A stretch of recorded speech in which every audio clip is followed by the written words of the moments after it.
आयाम। भौतिकी में आयाम का कुछ अलग अर्थ होता है, जबकि व्यावहारिक जीवन में कभी कभी इसका अर्थ प्रतिभा भी होता है। जब आप किसी को बहुआयामी कहते हैं तो इसका सीधा मतलब है कि वह बहुप्रतिभाशाली है। लेकिन यहाँ भौतिकी में आयाम का अर्थ अक्ष भी होता है, लेकिन यहाँ हम कुछ और मतलब रखते हैं। यहाँ आयाम का अर्थ शक्तियों से है। किस प्रकार की शक्तियां? शक्तियां मूलभूत राशियां होती हैं। आयाम क्या है? आयाम वे घातांक पावर्स हैं जो मूलभूत राशियों पर लगाए जाते हैं, जिनसे किसी दी गई राशि को व्यक्त किया जाता है। जब आप किसी राशि का विमीय रूप डायमेंशनल फॉर्म लिखते हैं तो आप बस यह बता रहे होते हैं कि वह किस पर निर्भर करती है। आप उस दी गई राशि की मूलभूत राशियों जैसे द्रव्यमान, लंबाई और समय पर निर्भरता को विस्तार से बता रहे होते हैं, जैसे आप बल फोर्स का आयाम लिखते हैं। अगर आप इस तरह लिखते हैं तो इसे विमीय सूत्र डायमेंशनल फॉर्मूला कहा जाता है, और अगर आप इसे आयताकार कोष्ठक में रखते हैं तो इसे बिना कोष्ठक के उसका विमीय रूप डायमेंशनल फॉर्म कहा जाएगा, और जब आप कोष्ठक लगाते हैं तो इसे विमीय सूत्र डायमेंशनल फॉर्मूला कहा जाता है। और इसके अलावा अगर कोई समीकरण है और आप दोनों पक्षों को विमीय रूप में लिखते हैं तो इसे विमीय समीकरण डायमेंशनल इक्वेशन कहा जाएगा। अधिकतर समय विमीय समीकरण का उपयोग केवल दिए गए समीकरण की संगतता कंसिस्टेंसी जांचने के लिए किया जाता है। वास्तव में आयाम डायमेंशन का उपयोग कुछ बहुत महत्वपूर्ण चीजों के लिए किया जाता है। हमने इन्हें मुख्य रूप से 3 श्रेणियों में विभाजित किया है। उन चीजों के विवरण में जाने से पहले हमें यह जानना चाहिए कि समरूपता का सिद्धांत प्रिंसिपल ऑफ होमोजेनिटी क्या है। एक बहुत महत्वपूर्ण सिद्धांत है और यह बहुत बुनियादी भी है। उदाहरण के लिए अगर कोई कहे कि 3 मीटर और 2 घंटे, तो यह अविश्वसनीय लगेगा, यह सुनना भी बहुत असामान्य होगा क्योंकि आप इसके आदी नहीं हैं। वास्तव में द्रव्यमान को लंबाई के साथ नहीं जोड़ा जाता, लंबाई को समय के साथ नहीं जोड़ा जाता। यही बात यह सिद्धांत कहता है। नाम भले ही भारी लगे, लेकिन इसके पीछे का विचार बहुत सरल है। जोड़, समीकरण, घटाव की प्रक्रिया केवल उन्हीं राशियों के बीच संभव है जिनके आयाम समान हों। यही है जो समरूपता का सिद्धांत ठीक ठीक कहता है। इसी सिद्धांत के आधार पर आप कई विमीय समस्याओं को हल कर सकते हैं।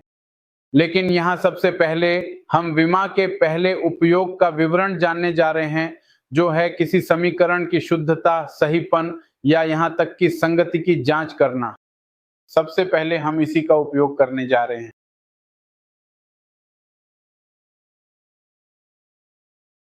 अब अगर यह समीकरण है जैसा कि मैंने आपको बताया, तो मैं कहता हूं T बराबर A बटा B प्लस C वर्ग D। ये थोड़ा जटिल सा लगता है, लेकिन ये बहुत स्पष्ट है क्योंकि एक तरफ केवल T है तो दूसरी तरफ भी केवल समय का विमा होना चाहिए। यही यह सिद्धांत है। तो समरूपता के सिद्धांत के आधार पर आप यहां समीकरण की जांच कर सकते हैं। अगर यह एक समीकरण है, बाईं ओर LT माइनस 1 है, दाईं ओर यह वेग है, अंतिम प्रारंभिक कोई भी वेग हो, इससे फर्क नहीं पड़ता। प्रारंभिक, अंतिम या बीच का कोई भी वेग हमेशा वेग ही रहेगा और उसका विमा हमेशा LT माइनस 1 ही होगा। तो यह है LT माइनस 1, त्वरण LT माइनस 2, इसमें T से गुणा करें तो यह भी LT माइनस 1 बन जाता है। तो यहां समीकरण में जो तीनों पद आप देख रहे हैं वे सभी एक ही विमा के हैं। यह जोड़ भी विमा के आधार पर सही है और यह समीकरण भी सही है। यह इसका सरल उपयोग है जिसे मैंने यहां विस्तार से बताया है। अब आइए थोड़ा आगे बढ़ते हैं। आप यह भी कह सकते हैं जो बहुत ही कम उपयोग में आता है वह है लैम्डा H अपॉन mv, जो कि एक महत्वपूर्ण भौतिकी सूत्र है। वह समीकरण आधुनिक भौतिकी में प्रासंगिक हो जाता है।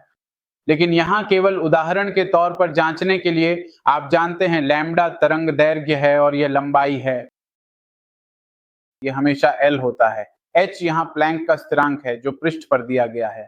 h प्लैंक का स्थिरांक है और इसका विमीय सूत्र ml2t-1 होगा। यह प्लैंक का स्थिरांक है जिसका विमीय सूत्र कोणीय संवेग के बराबर होता है और कोणीय संवेग का भी यही विमीय सूत्र होता है। फिर है द्रव्यमान और वेग, जैसा कि आप जानते हैं LT-1 वेग यानी दूरी बटा समय।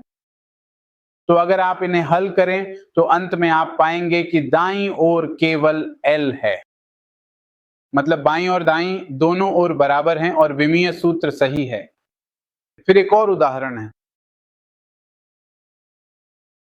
जो है D बराबर G बटा RG। खगोलीय पिंडों के लिए उस ग्रह या उपग्रह पर गुरुत्वाकर्षण के कारण त्वरण वह इस सूत्र से दिया जाता है।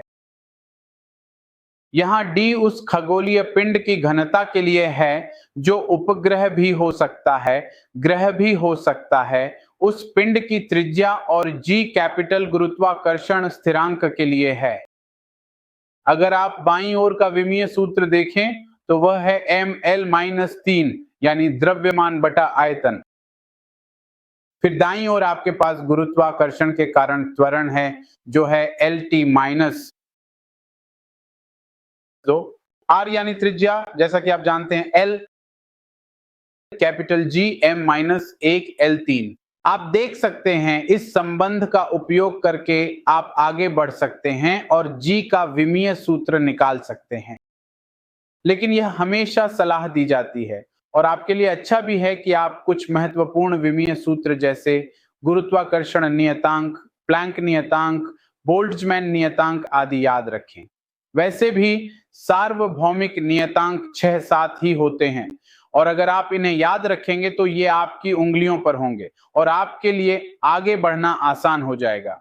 इसलिए मैंने इसे सीधे लिखा है, L कट जाता है, T भी कट जाता है और अगर आप पूरी चीज को हर में ले जाएंगे तो आपको फिर से ml-3 मिलेगा जो सही है। अब कुछ सीमाएं हैं जिनका हमें सामना करना पड़ता है जब हम इन सभी विमीय सूत्रों के उपयोग से निपटते हैं। सबसे पहले जब आप कहते हैं कि कोई समीकरण सैद्धांतिक रूप से सही है तो वह विमीय रूप से भी सही होना चाहिए, लेकिन जब आप पाते हैं कि कोई समीकरण विमीय रूप से सही है तो इसकी कोई गारंटी नहीं है कि वह सैद्धांतिक रूप से भी सही होगा। सैद्धांतिक रूप से यह सही भी हो सकता है और नहीं भी।